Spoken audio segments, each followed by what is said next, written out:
Okay, we are on chapter 17 titled Uncle.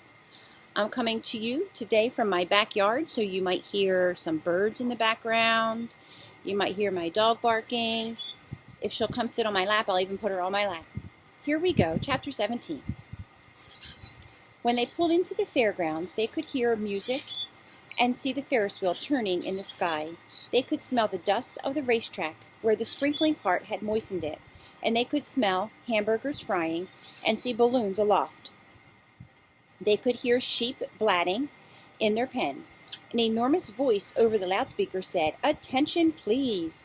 Will the owner of a Pontiac car, license number H2439, please move your car away from the fireworks shed?" "Can I have some money?" asked Fern. "Can I too?" asked Avery. "I'm going to win a doll by spinning a wheel, and it will stop at the right number," said Fern. "I'm going to steer a jet plane and make it bump into another one." "Can I have a balloon?" asked Fern. "Can I have a frozen custard and a cheeseburger and some raspberry soda pop?" asked Avery. "You children be quiet till we get the pig unloaded," said Mrs. Arabelle. "Let's let the children go off by themselves," suggested Mr. Arabelle. "The fair only comes once a year." Mr. Arabelle gave Fern 2 quarters and 2 dimes. He gave Avery 5 dimes and 4 nickels. "Now run along," he said, "and remember, the money has to last all day. Don't spend it all the first few minutes, and be back here at the chalk at noontime so we can have lunch together. And don't eat a lot of stuff that's going to make you sick to your stomachs. And if you go in those swings," said Mrs. Arabelle, "you hang on tight. You hang on very tight. Hear me?" "And don't get lost," said Mrs. Zuckerman. "And don't get dirty.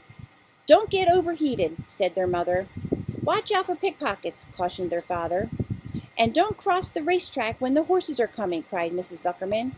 The children grabbed each other by the hand and danced off in the direction of the merry-go-round, toward the wonderful music and the wonderful adventure and the wonderful excitement, into the wonderful midway, where there would be no parents to guard them and guide them, and where they could be happy and free and do as they pleased.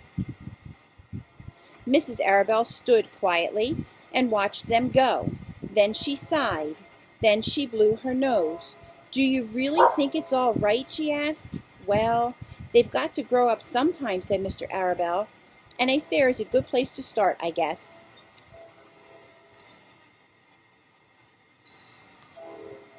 While Wilbur was being unloaded and taken out of his crate and into his new pig pen, crowds gathered to watch. They stared at the sign, "Zuckerman's Famous Pig." Wilbur stared back and tried to look extra good. He was pleased with his new home. The pen was grassy, and it was shaded from the sun by a shed roof. Charlotte watched her chance, scrambled out of the crate and climbed a post to the underside of the roof. Nobody noticed her. Templeton, not wishing to come out in broad daylight, stayed quietly under the straw at the bottom of the crate. Mr. Zuckerman poured some skim milk into Wilbur's trough, pitched clean straw into his pen, and then he and Mrs. Zuckerman and the Arabelles walked away toward the cattle barn to look at the purebred cows and to see the sights. Mr. Zuckerman particularly wanted to look at tractors. Mrs. Zuckerman wanted to see a deep freeze. Lurvy wandered off by himself, hoping to meet friends and have some fun on the midway. As soon as the people were gone, Charlotte spoke to Wilbur. "It's a good thing you can't see what I see," she said. "What do you see?" asked Wilbur. "There's a pig in the next pen, and he's enormous. I'm afraid he's much bigger than you are." "Maybe he's older than I am, and has had more time to grow," suggested Wilbur. Tears began to come to his eyes. "I'll drop down and have a closer look," Charlotte said. Then she crawled along a beam till she was directly over the next pen. She let herself down on a drag line until she hung in the air just in front of the big pig's snout. "May I have your name?" she asked politely. The pig stared at her. "No name," he said in a big, hearty voice. "Just call me Uncle." "Very well, Uncle," replied Charlotte. What is the date of your birth? Are you a spring pig?" "Sure, I'm a spring pig," replied Uncle. "What did you think? I was a spring chicken? Ho, ho, ho, that's a good one. Hey, sister?" "Mildly funny," said Charlotte. "I've heard funnier ones, though. Glad to have met you, and now I must be going." She ascended slowly and returned to Wilbur's pen. "He claims he's a spring pig," reported Charlotte, "and perhaps he is. One thing is certain, he has a most unattractive personality. He's too familiar, too noisy, and he cracks weak jokes. Also, he's not anywhere near as clean as you are, nor as pleasant. I took quite a dislike to him in our brief interview. He's going to be a hard pig to beat, though, Wilbur, on account of his size and weight. But with me helping you, it can be done." "When are you going to spin a web?" asked Wilbur.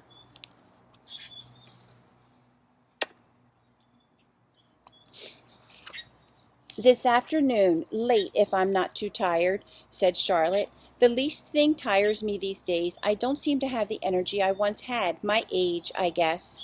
Wilbur looked at his friend. She looked rather swollen and seemed listless. "I'm awfully sorry to hear that you're feeling poorly, Charlotte," he said. "Perhaps if you spin a web and catch a couple of flies, you'll feel better." "Perhaps," she said wearily, "but I feel like the end of a long day." Clinging upside down to the ceiling, she settled down for a nap, leaving Wilbur very much worried.